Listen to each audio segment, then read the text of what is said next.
Some years ago, I saw this documentary on television on St. Paul's Cathedral. St. Paul's Cathedral is this magnificent monument of a cathedral in London, enormously popular with tourists. But the interview was with the curator of St. Paul's Cathedral, and he made this observation which has always stood in my mind. He said, during the week, we have queues of people outside, lined up, waiting for ages, willing to pay $40 to get in and do a tour of St. Paul's Cathedral. And they just have hundreds and hundreds of people touring St. Paul's Cathedral all the time during the day. But those same people could turn up on a Sunday at St. Paul's Cathedral and walk in for a free church service and get at the very end of that church service a cup of tea and a biscuit. But instead they choose to wait for queues and pay their money rather than attend a church service. And this curator was almost dumbfounded about why these people would choose that. But there was something symbolic in it because it showed this decline in Western culture with the Christian faith, how people have simply moved away from it, and they would rather pay money to go and do a tour of a church than actually attend a church service in itself.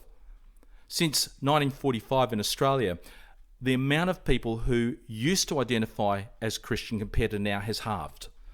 Since 1945, when 90% of Australians attended a church one in every 4 weeks, that is now down to 20%. So there's been this walk away from the Christian faith, a complete loss of confidence in it and a movement away. What are the reasons for that? Well, if you went up to people in the street and asked them, I believe there'd be three main reasons people would come up with. The first reason is intellectual knowledge. People would say, well, there's been a real increase in intellectual knowledge and there's been a whole lot of discoveries which are now incompatible with what Christianity teaches and where the Bible is coming from. So this increase of intellectual knowledge has seemingly undermined the Bible, and how much can we really trust of it? The second reason is disillusionment, and that's disillusionment with the church and also disillusionment with life. Probably disillusionment with church at first because they just don't see a connection between what church is doing and what Christ was all about.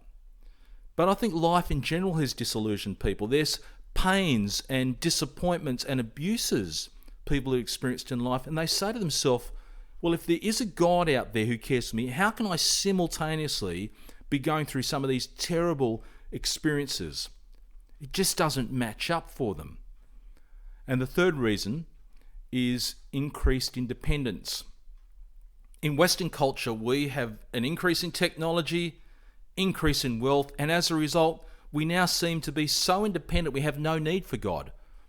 In the ancient days when there wasn't raining, well, you'd pray to your gods for rain, but we don't have to do that anymore. We just turn on our taps. When your crops weren't growing in ancient times, people would pray to their gods for the crops to grow. Well, we don't have to do that. We just go to the supermarket. We can get everything we need within an instant. I think those are the three reasons people would come up with. But if Jesus was interviewed and asked, what do you think are the three reasons? Jesus would come up with three very different answers to the ones people in the streets would be giving. It comes down to a parable Jesus tells, which is commonly known as the parable of the sower. He tells the story of this farmer who has a bag of seeds and he throws these seeds out in different parts of his field. Some of the seed lands on hard, rocky path, almost a solid concrete slab. And as the seeds sit on this path, it can't grow at all. And the birds simply come down and they pick up the seeds and take off with them. Then there's other seeds that hit soil, but the soil it hits is rocky soil. So while it can grow in some of the soft parts of the soil, the seeds take off and become a bit of a shoot. But because it starts hitting rocks with its roots, it can't grow any further and it shrivels up and dies. And the third one is this plot of land which the seeds go into, and they actually grow okay. They take off, but all around these plants are weeds which are growing up. And the weeds grow up and wrap themselves around this plant that's growing, and the weeds choke the plant down and kill it.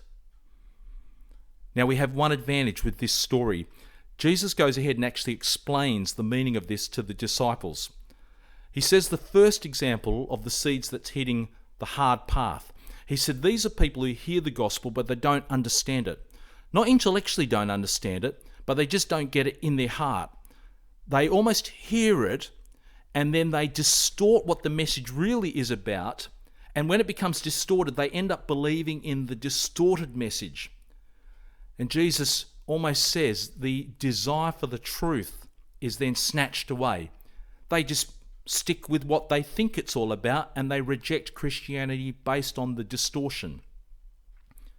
Now, the rocky soil are people who have heard Christianity, they've understood the message, and they've started off in their journey of faith, and probably they're quite excited by that journey of faith.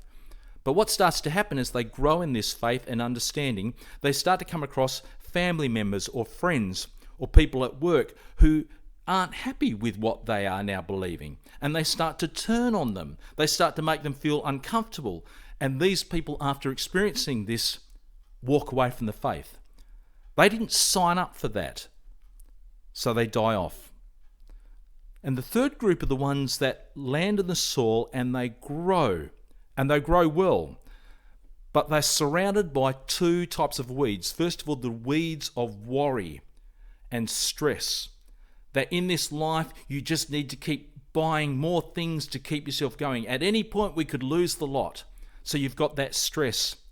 And then Jesus also says the other weed is the deceitfulness of wealth. As we acquire more wealth, we simply want more of it because we are deeply afraid we will lose it. It never quite gives us the security that we are looking for. So we keep pursuing it, and it becomes our God. And now we come to the final seed. This is the seed Jesus says goes into the ground. It sprouts and it grows into this mighty tree that produces an abundance of fruit. And Jesus says the reason this seed takes off compared to the other seeds is this one lands in good soil. But what is good soil? What does Jesus mean by good soil? Well, Jesus is not talking about our brains. He's talking about our spirit. The spirit is this mysterious dimension of every human being. It makes up who we are. It influences us. It causes us to think in different ways. And this is the reason you can have two people of identical intellect, high intellect, have one person conclude there is no God, while the other person concludes there is a God. How can two people of the exact same high intellect make such radically different conclusions? It's because the spirit behind the intellect is influencing the thinking and conclusions. Why is it you can have one person who has gone through some terrible experience in life stand next to another person who's gone through the exact same experience? One person concludes there is no God, the other person concludes there is a God. It's not because of the terrible experiences we've had that influence what we decide, but the spirit behind the thinking that influences us.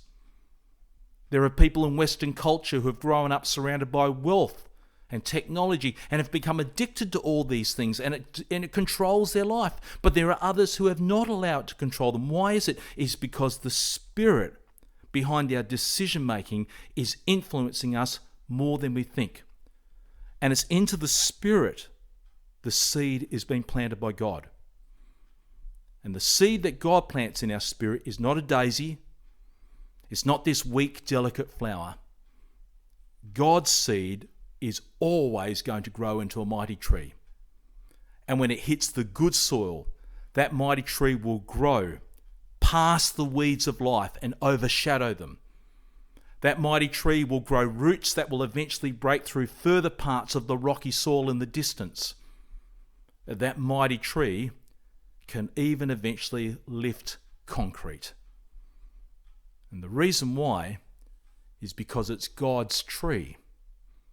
And God's tree, when it's planted by God, is capable of doing anything.